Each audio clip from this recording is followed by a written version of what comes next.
요사이 세계 언론이 김정은의 딸 2013년생 김주애를 띄우는 기사를 많이 올리고 있는데 이거 좀 창피한 일입니다.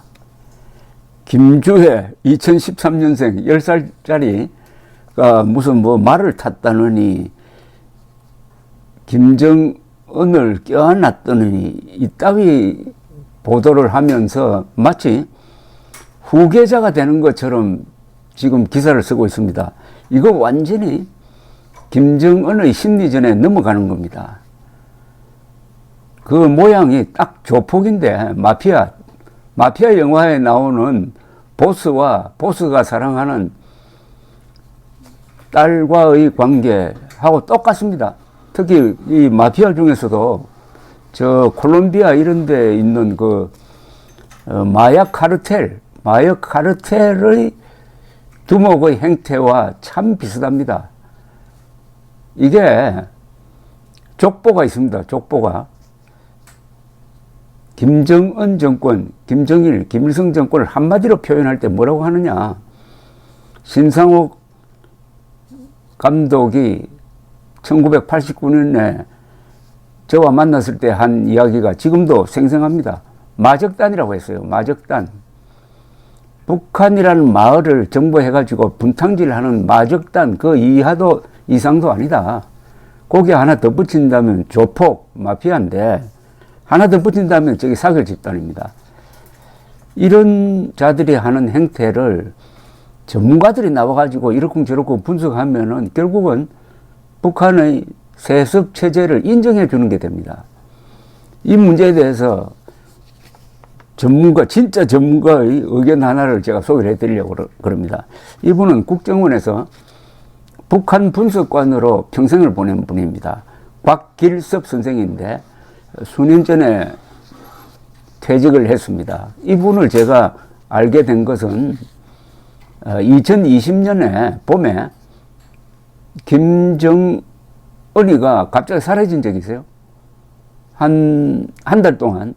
그러니까 처음 CNN 보도부터 나와가지고 중병설이 떠들어왔습니다. 큰 수술을 받았는데 뭐 죽었다는 이야기도 나왔어요. 온 세계 언론이 중병설 또는 사망설을 보도를 했습니다.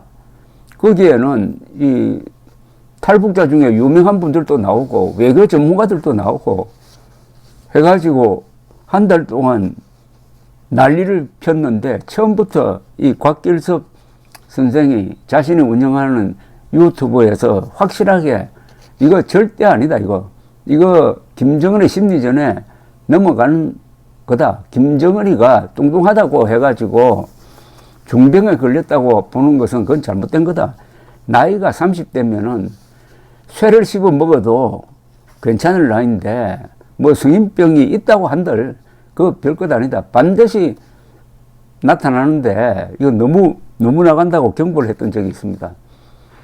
또 한 번 천영우 전 외교안보수석이 곽길섭 선생과 똑같은 부정적인 평가를 한 적이 있는데 결과적으로는 제가 기억하는 한 전문가 중에서 곽길섭, 천영우 두 분이 정확하게 또 자신 있게 맞췄다는 생각이 듭니다. 그래서 이 곽길섭 선생이 데일리 NK에 기고한 글을 제가 이 필자 양해를 얻어가지고 조갑제닷컴에 실어 놓았으니까 한번 읽어보시고 제가 그 요약된 부분을 설명을 해드리겠습니다.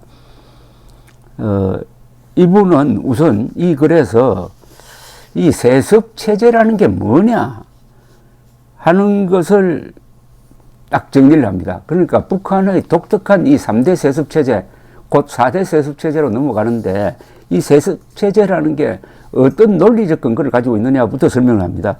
첫째, 북한의 유일 영도체계 확립 10대 원칙을 보면은 제10조 2항에 우리 당과 혁명의 명맥을 백도의 혈통으로 영원히 이어나가며라고 명시를 해가지고 북한에서는 김일성 일가의 세습을 명문화했다는 겁니다. 명문화. 이 유일 영도체계 확립 10대 원칙은 북한의 헌법 위에 있는 가장 중요한 기독교의 십계명과 똑같은 겁니다. 따라서 후계자는 김일성 가게에서 나올 수밖에 없게 딱 못을 박았다는 겁니다. 둘째, 이 후계자, 북한이 가지고 있는 후계자론에 따르면은 후계자는 수령의 피를 이어받은 인물 가운데 세 세대, 즉 다음 세대에서 나와야 한다고 되어 있습니다. 즉 수평적으로는 안 된다는 겁니다. 김여정에게 갈 수도 없고 저 삼촌인 누굽니까 저 김평일에게 갈 수도 없고 해가지고 반드시 밑으로 내려와야 된다는 겁니다. 새로운 세대로 넘어가야 된다. 그렇다면은 김여정은 논외가 된다는 이런 뜻이 되겠습니다. 셋째, 곽길섭 선생은 수령론에서 노동당이 모든 것을 지도하는 당 우위 국가 체계라는 점도 중요한 고려 요소이다. 따라서 수령이 지명한 당 인물이 후계자가 되는 것이다. 정부나 군의 인물은 직책이 아무리 높고 조직이 방대해도 노동당의 하수인일 뿐이다. 철저하게 당 중심이라는 겁니다. 당이 국가 위에, 당이 군대 위에, 당이 정부 위에 있다는 점을 감안하면 당 인물이라 해야 된다는 이야기입니다. 넷째, 권력층 내 정치 문화와 사회 저변의 문화적 환경도 고려해야 할 중요한 포인트이다. 이렇게 이야기를 하면서 아주 중요한 점을 이야기를 합니다. 이게 북한의 세습체제가 왜 이렇게 유지되느냐. 이 곽길섭 씨의 이야기는 김정은만 세습체제를 유지하는 게 아니라 권력층 인물을 비롯한 200만 평양 시민들도 세습을 하고 있다고 합니다.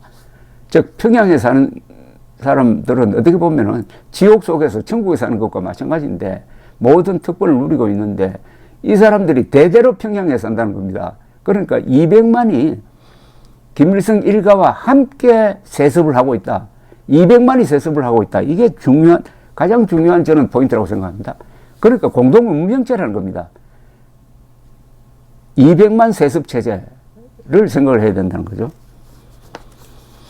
그리고 일반 주민들은 김정은을 비롯한 로얄 패밀리 문제에 대해서 알려고 하지 않는다. 북한 주민들은 경제난도 지도자 잘못이라기보다는 중간 간부 책임이라고 생각한다는 겁니다.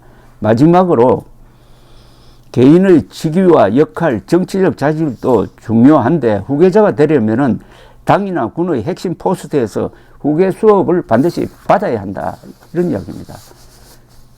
그런데 10살짜리가 무슨 그런 수업을 받았겠어요? 그러니까 다른 용도라는 거죠. 이 김주애란 애는 다른 용도라는 겁니다. 그건 뒤에 설명이 나옵니다. 김정일은 22살 때 1964년에 당 조직 지도부에서 후계자 수업을 시작을 했고 김정은도 24살 때인 2008년에 국가안전보위부에서 첫 공직 생활을 시작을 했다고 합니다. 그런데 흔히 그렇게 어린 나이에 뭐 지도자가 되겠느냐 하는 것은 우리 생각이고 북한이 왕조란 걸 생각하면은 조선 왕조 500여 년간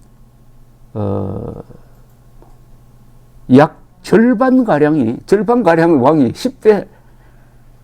10대에 올랐다는데요. 10대의 왕위에 올랐답니다. 그러면은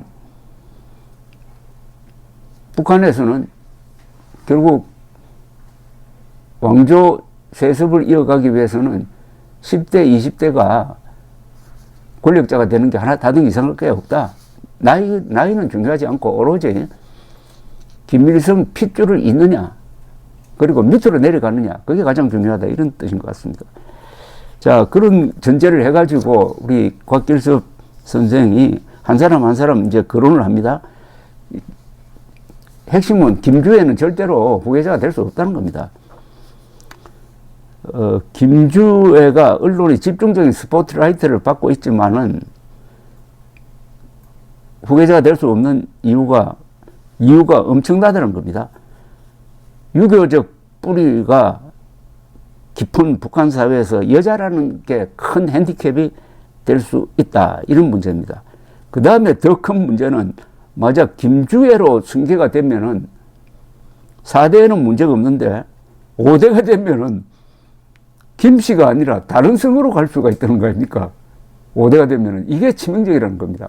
그러니까 김주혜가 결혼해가지고 그 사람이 뭐 박씨라면은 그 아들은 박가가 될 테니까 이거 김씨 세습이 안 된다는 겁니다. 그게 치명적인 겁니다. 이거 아주 그럴듯하게 보입니다. 그래서 그러면 김주혜는 무슨 역할을 하느냐. 영화에 나오는 카메오, 즉 영화나 드라마에 시선을 끌기 위해 단역으로 잠깐 출연하는 유명 인사의 역할을 하고 있을 것이다. 이렇게 봅니다. 그러나 김주혜를 띄우면은 몇 가지 북한은 이득을 보는 게 있다는 겁니다. 첫째, 관심을 그런 식으로 끌어가지고 북한의 핵 보유국 정당성 선전 쇼에 이용해 먹는다는 거죠. 대북 제재 논의를 흐릿하게 만든다는 겁니다. 뭐 가족끼리 단란한 모습을 보이고 이러면은 그 조폭 마피아 그 마약 카르텔 영화를 보면 아시겠지만 그 두목이 막지하게 살육을 하지만은 가족은 또 철저하게 지킵니다. 가족 애가 대단합니다. 그것하고 요새 김정은이가 보여주는 이런 가족 애하고 똑같아요.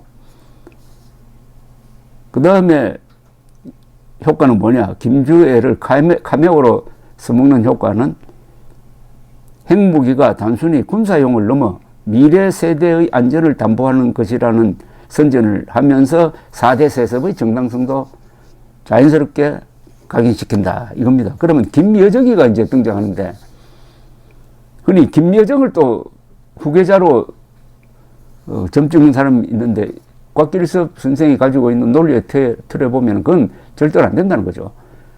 세습은 밑으로 가야지 옆으로 가면 안 된다는 겁니다. 그러나 김여정의 역할은 중요하다는 겁니다. 어릴 때부터 밥상머리 사교육과 스위스 해외 유학 시절 내내 김정은과 늘 붙어서 생활한 정서적 동반자다.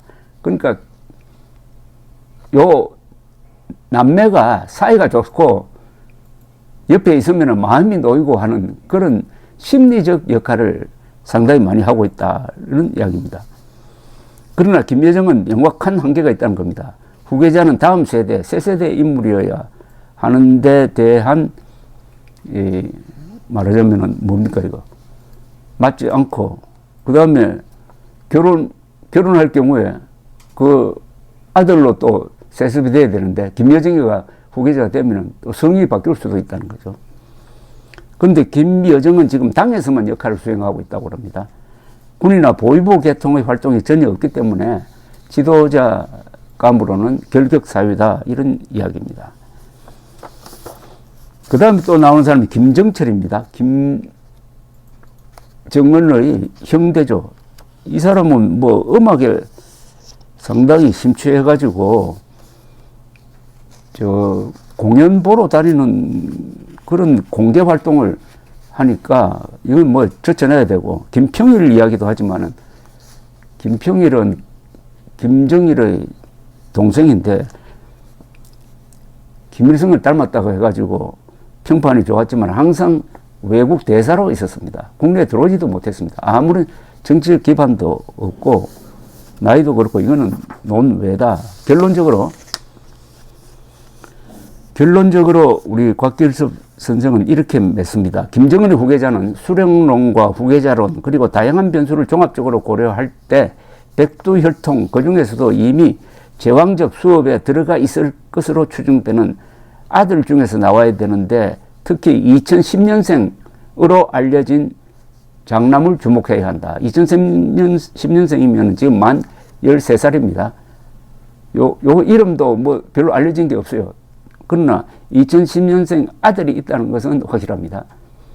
그런데 혹시 이렇게 이야기할 수도 있습니다. 그 아들이 혹시 지지나 뭐 기형아가 돼가지고 희망이 없으니까 김주애를 띄우는 것 아니냐 하는 이야기도 하고 있는데 우리 정보기관에서는 그런 정보는 없다고 합니다. 아들이 있고 아들이 자라고 있고 언젠가는 이 아이가 드라마틱하게 등장할 것이다.